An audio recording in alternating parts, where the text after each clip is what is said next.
Om Namo Bhagavate Vasudevaya. Om Namo Bhagavate Vasudevaya. Om Namo Bhagavate Vasudevaya.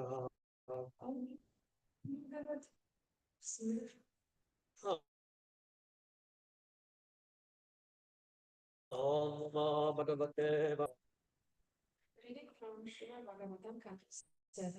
Hare Krishna Mataji, your audio, we can't hear you.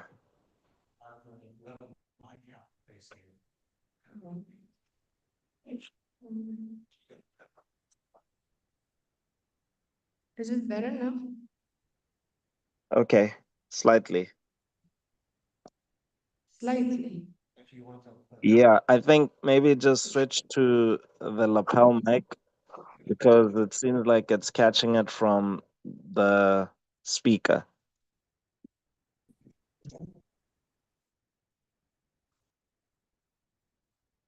Maybe on the sound settings on Zoom, you can change it to the suppressed sound.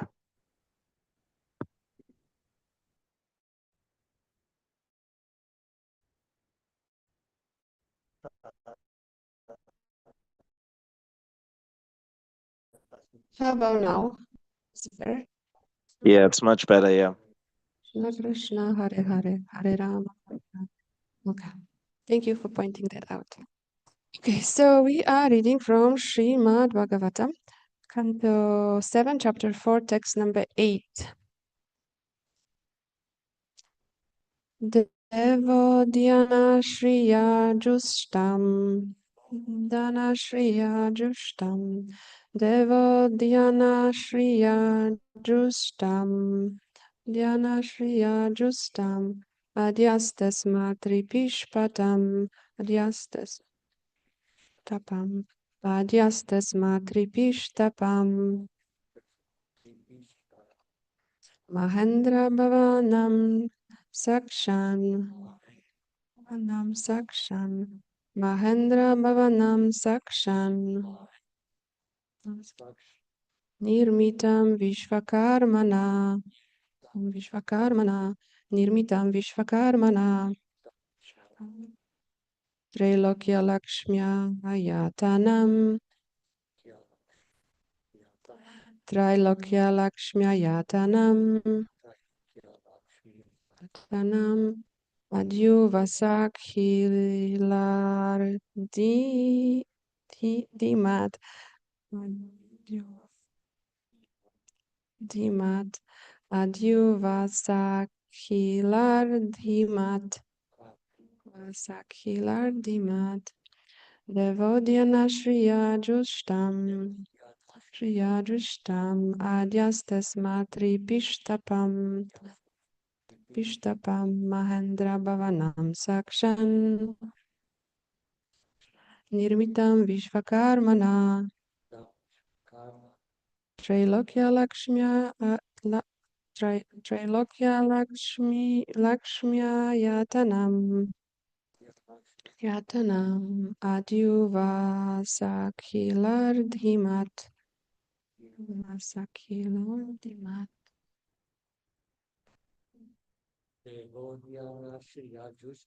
Devodhyana Shriya Justam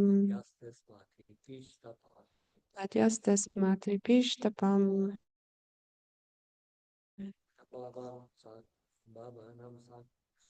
Mahendra Bhavanam Sakshan Nirmitam Vishvakarmana Trailokya Lakshmi Yatanam Adyuvasakhilar Dhimat Devodhyana Shriya Justam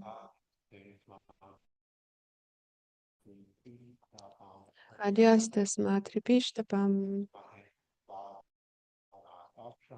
Mahendra Bhavanam Sakshan Nirmitam Vishvakarmana Trilokya Lakshmi Yatanam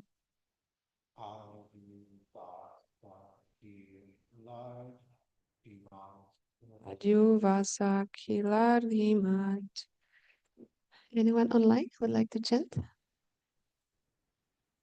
Devot Yana Shurya Yushtam Adyaste Sma Tripishpapam Ayandra Bhavanam Saksham Nirmitam Vishvakarmana Trailokya Lakshmayatanam Abhu Vas Sakilardhimat.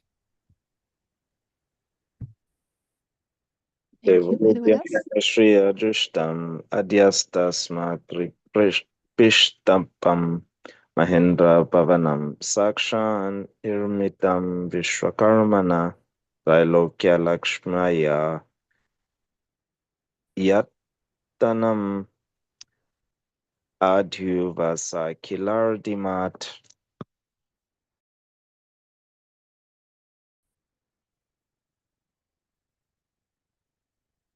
Lost you, Agari Krishna Prabhu. Oh, I Thank you. finished. Yeah. Yeah, I think you have it yourself. Okay, thank you so much. Word for word. Deva Udiana of the famous garden of the demigods. Freya by the opulences. Dushtam, enriched. Adyastasma, remained in. Tripishtapam, the higher planetary systems, where various demigods live. Mahendra Bhavanam, the palace of Indra, the king of heaven. Sakshat, directly. Nirmitam, constructed. Vishvakarma, by the famous architect of the demigods Vishvakarma. Trailokya, of the three worlds. Lakshmi Ayatanam, the residence of the goddess of fortune. Madhyuvasa, lived in. Makhila Ridhimat, possessing the opulence of the entire universe. Translation. Hiranyakashipu, who possessed all opulence, began residing in heaven with its famous Nandana garden, which is enjoyed by the demigods. In fact, he resided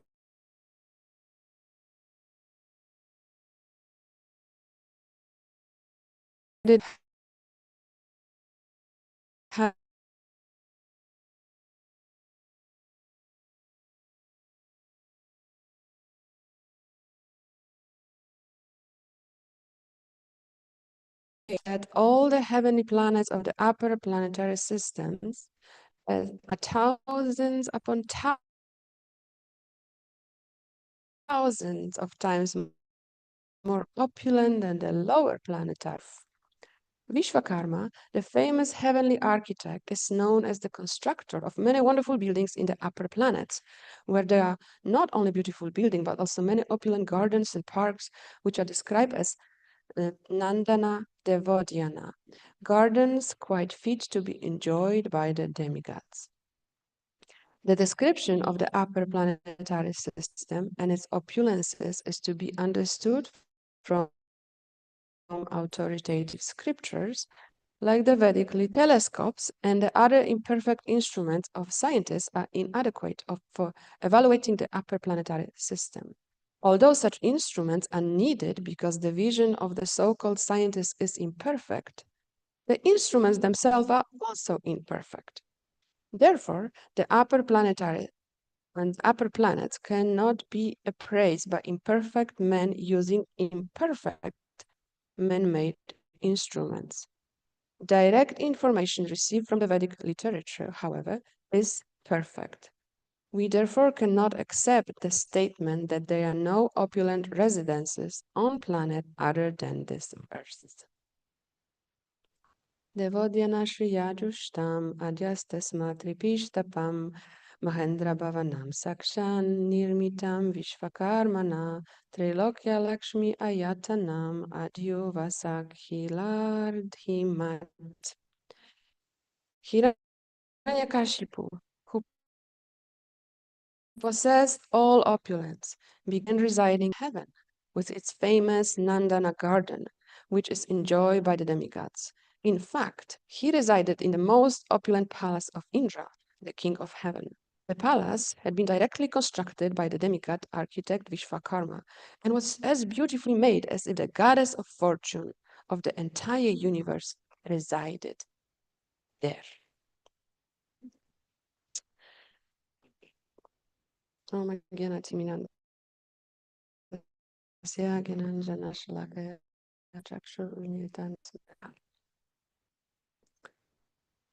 welcome all the devotees.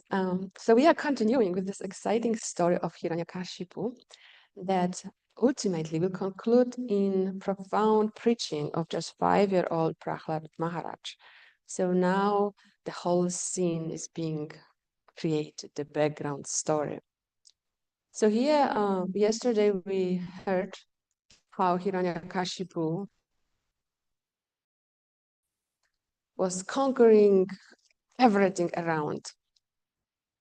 And today, he is finally settled on a higher planetary systems, heavenly planets, enjoying his life in Palace of Indra and all the beauty of heavenly kingdom. So there are two different ways how one can actually get to those heavenly planets, higher planetary systems. One was by deserving. And for example, we read Gita, for instance, when Krishna was speaking to Arjuna, trying to win him over, should I say like this? It was mentioned that when kshatriyas, when they die on the battlefield, they deserve to go to the heavenly planets. So this is one way how one can reach there. So this is important for all the kshatriyas. Just kidding. Another way to get to the heavenly planets is by worshipping demigods. So worshippers of the demigods, when in the process they gradually elevate themselves and please the demigods, they also are able to attain residence in a heavenly planet. And also in Bhagavad Gita 14:18 is mentioned that those who are situated in the mount of goodness, they are also able to reach the residence in those beautiful heavenly planets. And the second way how to get there is by force. And this is something what Hiranyakashipu has implemented personally, because obviously he was not qualified in any of those other areas to reach the heavenly planets. So I found this quite impressive verses in Bhagavad Gita, chapter 16, 13 through 15, where we can understand a little bit more how demoniac person thinks, especially in a form of Hiranyakashipu, because his quest for acquiring more and more was ever fresh. So thinks, so much wealth do I have today, and I will gain more according to my schemes. So much is mine now, and it will increase in the future more and more and more.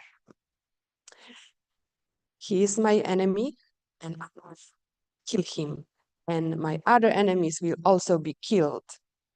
I am the Lord of everything. I am the enjoyer. I am perfect, powerful, and happy. I am the richest man, surrounded by aristocratic relatives. There is none so powerful and happy as I am.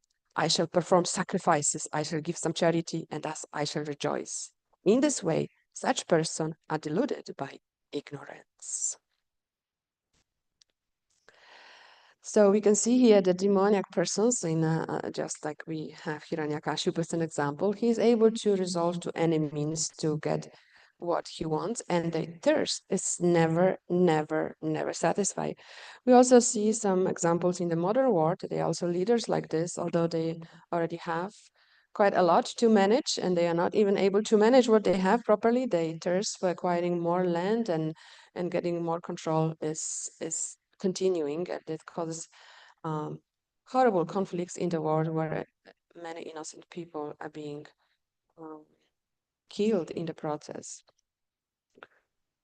But let's talk a little bit about those amazing heavenly planets, because maybe we have some desires to also go there and visit. I don't know. But especially, I know that in the next text, there will be a little bit more description about the Palace of Indra, so we can learn a little bit more about Palace of Indra. But today, I just would like to give you a little more insight into Nandana Garden, which is a sensual paradise of abundance. So it's mentioned that Nandana Gardens, they are some of the trees that you can find there. They are Kalpa Vriksha trees, which are desires fulfilling trees, as well as Parijata trees.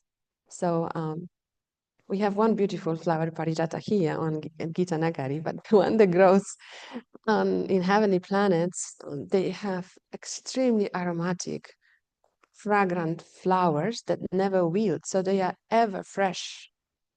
And also, the roads are made of gold and jewels. So not like we have gravel here and asphalt and who knows what else.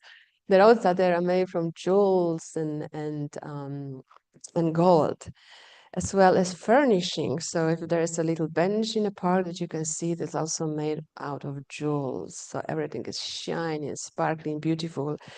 And the whole the pillars are made of diamonds.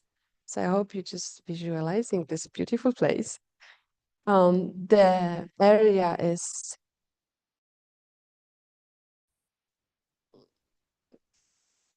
all the time, what's the word I want to say? Filled with fragrance of jasmine and roses and other wonderfully smelling flowers. And of course, there are apsaras, which are angelic, beautiful woman, and there's a never-ending access and supply of Somarasa wine. So this is such a dreamlike place, right? To go there, and that's why many people in goodness or worshiper of the demigods, as I mentioned before, this is their goal. They want to go there, they want to enjoy.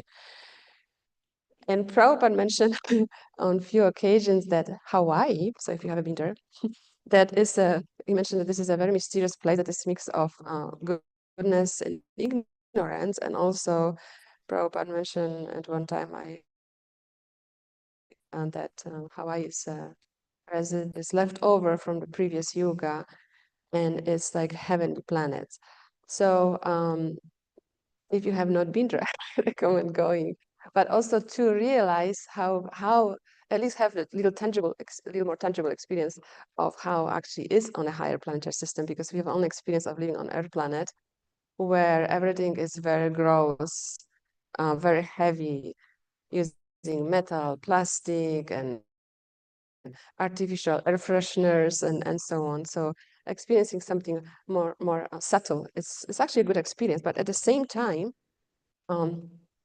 we can also see that if there is no Krishna in the center, it doesn't matter how beautiful is the place, it becomes very mundane very quickly, very quickly. I remember we visited with my husband Hawaii a couple of times, and we went actually a couple of years ago, we went to Big Island. We were part of of the company we work with, and we were planting sandalwood trees. But what I want to say that on the way back on a plane, we were flying with one lady was sitting next to us, and she was very talkative, and she was very excited. She was flying with her grandchildren, I think. And we asked her, like, where are you going? Where are you from? And she was telling us that she lives in Hawaii. And she said, but now we are flying to, I don't know, I think it was Denver or something. to see this music concert. And we were like excited, and we couldn't understand this quite highly because we were thinking, you are leaving Hawaii, which is so beautiful, and you have clean water, and this flora is it's just beautiful, and weather is just perfect, and you are going like 5-hour flight. And she said, yeah, I'm just going for the concert and coming back. I was thinking, you're taking this 5-hour flight to go for a music concert. So we asked her, like, why would you do this? And she said, oh, why is so boring? There's nothing to do there. So again, this shows when there's no Krishna in the center, when there's no higher purpose, even the most beautiful paradise, it's become mundane.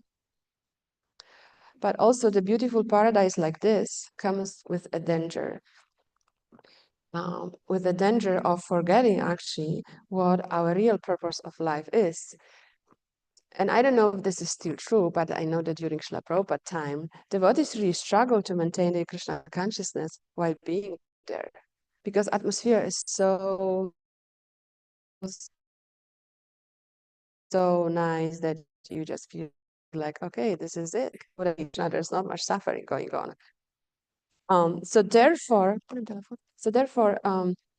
although those higher planetary systems, they may be tempting, yet they have this danger of forgetting what our ultimate goal of life is, as well as also that ultimately the life there is not forever. So after the good deeds will expire, those who are enjoying the life that they have. And I just want to share this one verse, which I can find this very quickly. It's from, of course, now I can find it, but it's from Srimad Bhagavatam, 4th canto, where it's mentioned that all the planetary systems from lower to higher, they are places of repeated birth and death.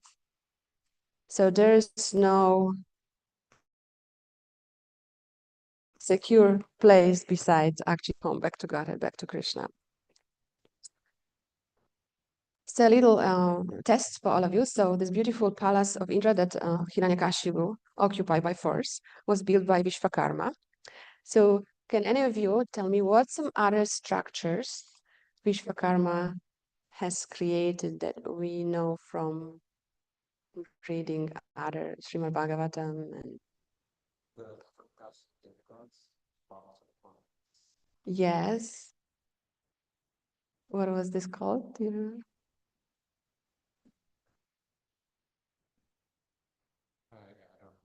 I think it's called Maya Sabda, the Palace of Illusion. That's where Dronacharya fell into the water and yeah. What else? In Dwarka, yes, that's good. Yeah, very nice.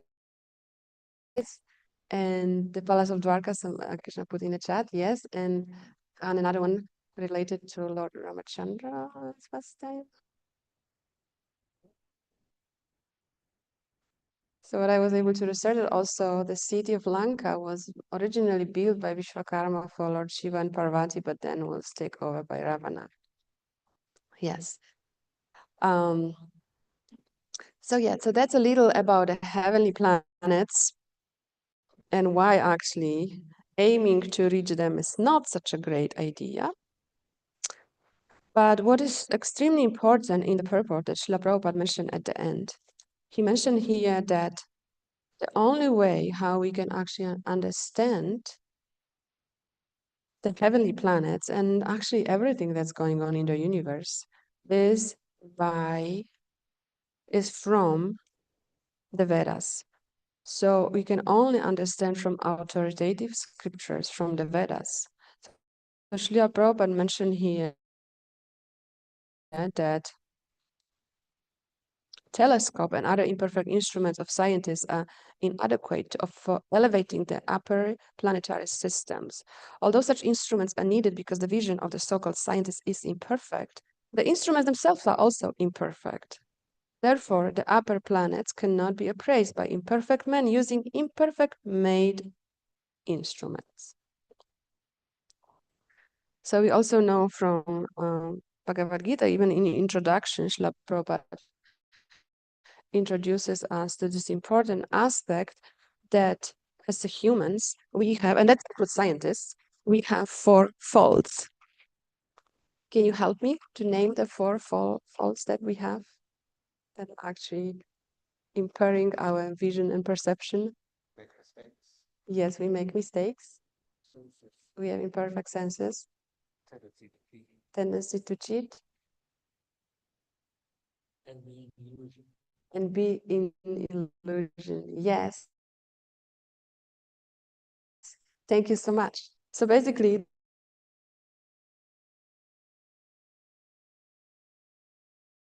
thank you so much.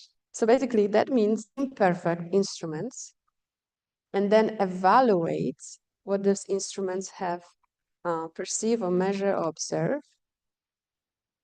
Evaluate using imperfect senses and comes to imperfect conclusions and present this as facts.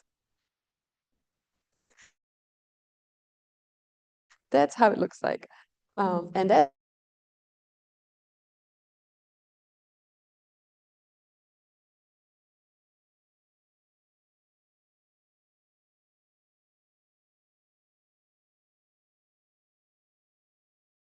excited about them. I don't know why.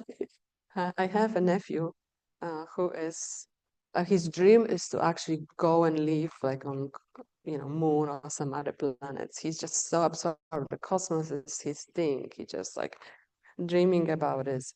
But here, Prabhupada makes it very clear that we can only understand through a direct message received from Vedic literature. And this message is perfect. Why?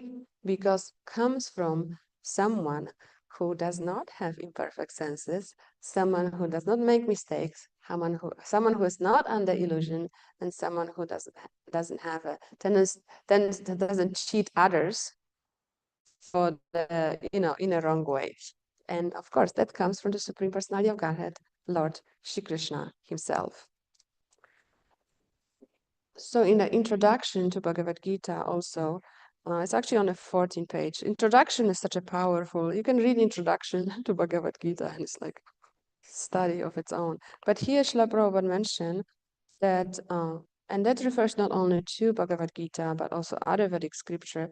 He mentioned here that we must accept Bhagavad Gita without interpretation, without deletion and without our own whimsical participation in the matter. The Gita should be taken as the most perfect presentation of Vedic knowledge. Vedic knowledge is received from transcendental sources, and the first word were spoken by the Lord himself. The words spoken by the Lord are called apaurushaya, meaning that they are different from words spoken by a person of the mundane world who is infected with those 4 defects we already have described about. So that means that listening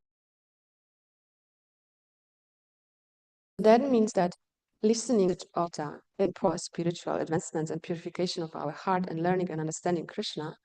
But even it helps us in the material world to see everything as it is, to see a true reality. Because if we just would depend of knowledge that is given to us by those, again, imperfect scientists, imperfect educator, that coming under illusion and have all those faults, then how we perceive the world would be in the same way. It will be, seems like it's a nice place to be. It's a nice place to struggle for more enjoyment. So only through the Chaksha Shastras, yes, by seeing through here, we are able to see the reality as it is, and then be protected from the Maya, from the illusion that is so strong because it's Krishna's divine energy. So coming back to example that I mentioned that we went to Hawaii. So over there we had an opportunity to plant sandalwood trees because over there, especially on the Big Island, the sandalwood trees, they gradually were becoming extinct.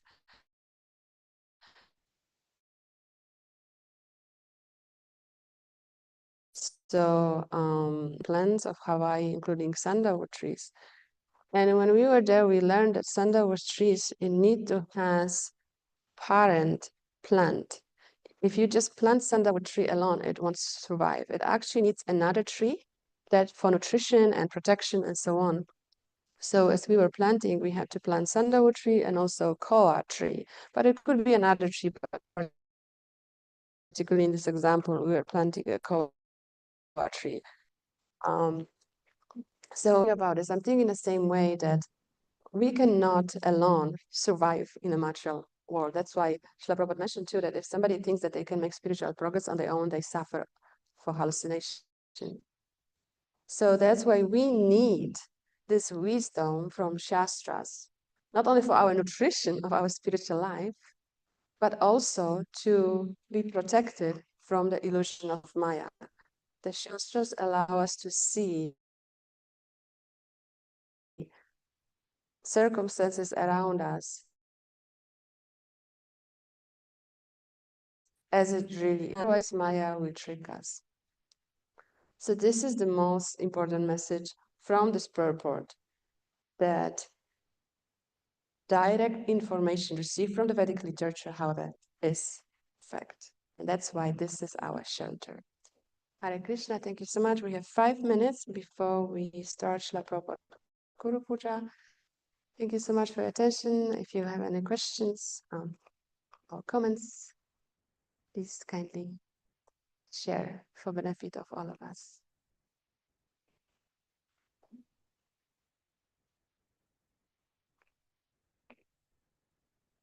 Not so far. That's one question that comes. And you talk about strong reflection and others taking and it's my focus. We want to start